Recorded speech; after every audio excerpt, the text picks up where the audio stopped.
ভোলা বরিশাল সেতু নির্মাণের লক্ষ্যে জরুরি ভিত্তিতে প্রয়োজনীয় সমীক্ষা গ্রহণ এবং দ্রুত বাস্তবায়ন কার্যক্রম গ্রহণের কোনো বিকল্প নেই। 4 লেন বিশিষ্ট এই সেতুটির 17,466 কোটি টাকার প্রাক্কলন নির্ধারণ করা হয়েছে। কার্যপ্রণালী বিধি 71 অনুসারে জরুরি গণতন্ত্র বিষয় সম্পর্কে মাননীয় সড়ক পরিবহন ও সেতু মন্ত্রী মনোযোগ আকর্ষণ করছি। মাননীয় স্পিকার, আমার নির্বাচনী এলাকা ভোলা 1 উপজেলা 13টি এবং একটি পৌরসভা নিয়ে গঠিত।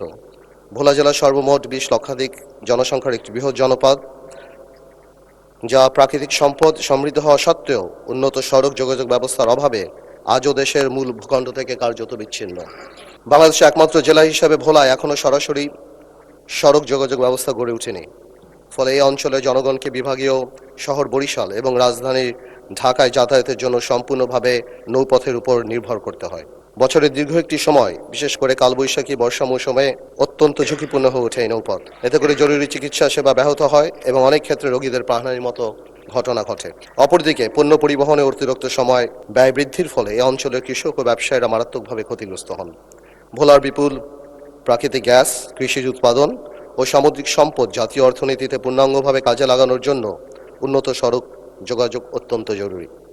উল্লেখ্য, ভোলা বরিশাল সেতু নির্মিত হলে ভোলা জেলার সাথে সারা দেশেরই সরাসরি সড়ক যোগাযোগ স্থাপিত হবে, যা দক্ষিণাঞ্চলের অর্থনৈতিক কাঠামোয় যুগান্তকারী পরিবর্তন সাধন করবে।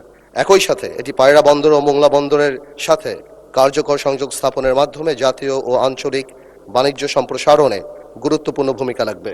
এছাড়া প্রাকৃতিক দুর্যোগ প্রবণ এই অঞ্চলে দ্রুত উদ্ধার ও ত্রাণ কার্যক্রম পরিচালনা, স্বাস্থ্যসেবা সম্প্রসারণ এবং পর্যটন শিল্পের বিকাশেও এই সেতু অপরিহার্য ভূমিকা পালন করবে। এমত অবস্থায় ভোলা বরিশাল সেতু নির্মাণের লক্ষ্যে জরুরি ভিত্তিতে প্রয়োজনীয় সমীক্ষা গ্রহণ এবং দ্রুত বাস্তবায়ন কার্যক্রম গ্রহণের কোনো বিকল্প নেই। বিষয়টি অত্যন্ত জরুরি ও জনগুরুত্বপূর্ণ। অতএব মাননীয় স্পিকার, আমি আপনার মাধ্যমে সংশ্লিষ্ট মাননীয় মন্ত্রীর দৃষ্টি আকর্ষণ করছি এবং অগ্রাধিকার ভিত্তিতে প্রয়োজনীয় কার্যকর ব্যবস্থার জোর গ্রহণ দাবি জানাচ্ছি। মাননীয় সড়ক পরিবহন ও সেতু মন্ত্রী জনাব শেখ রবিউল আলমকে এ বিষয়ে সংক্ষিপ্ত বিবৃতি প্রদানের জন্য আহ্বান জানাচ্ছি।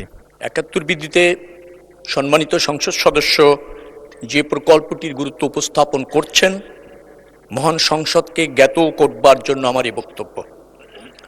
এই ভোলা বরিশাল সেতু প্রকল্পটি মাননীয় প্রধানমন্ত্রীর প্রতিশ্রুত একটি প্রকল্প। 4 ফেব্রুয়ারি 2026 বরিশাল জনসভায় তিনি এই প্রকল্পটি প্রতিশ্রুতি দেন। ইতিমধ্যে এই প্রকল্পটি 2022 থেকে 2024 2 বছরে সম্ভাব্যতা সমীক্ষা পরিচালনা শেষ হয়েছে।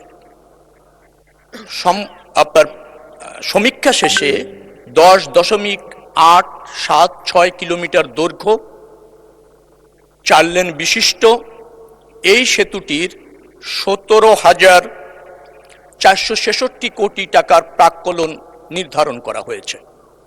এর সাথে রয়েছে 5.5 কিলোমিটারের মতো আপনার সংযোগ সড়ক, 18 কিলোমিটারের মতো তীর রক্ষা। এই প্রকল্পটি অর্থনৈতিকভাবে বেশ গ্রহণযোগ্য, কারণ এটার বেনিফিট কস্ট রেশিও 1.29 বেশ সন্তোষজনক। Financial internal rate of return 4.94, যেটাও বেশ সন্তোষজনক এবং বেশ ইতিবাচক। ইতিমধ্যে পিডিপিপি অনুমোদনের জন্য পরিকল্পনা কমিশনের ভৌত কাঠামো বিভাগে এই প্রকল্পটি প্রেরণ করা হয়েছে। বৈদেশিক সাহায্য প্রাপ্তির জন্য অর্থনৈতিক সম্পর্ক বিভাগে এই প্রকল্পটি আছে। পিপিপি প্রকল্প বিবেচনা করে সর্বশেষ অর্থনৈতিক বিষয়ক সংক্রান্ত মন্ত্রিসভা কমিটি, যেটা সিসিইএ সভায় উপস্থাপনের জন্য প্রেরণ করা হয়েছে। আশা করছি এই প্রক্রিয়াগুলি সম্পন্ন করে আমরা আগামী 2026-27 যে অর্থ বছর আছে, সেখানেও এডিপির অননুমোদিত প্রকল্প হিসাবে অন্তর্ভুক্ত করা রাখা হয়েছে। প্রক্রিয়া শেষ হলে সেতুটি নির্মাণের দিকে আমরা অগ্রসর হতে সক্ষম হব।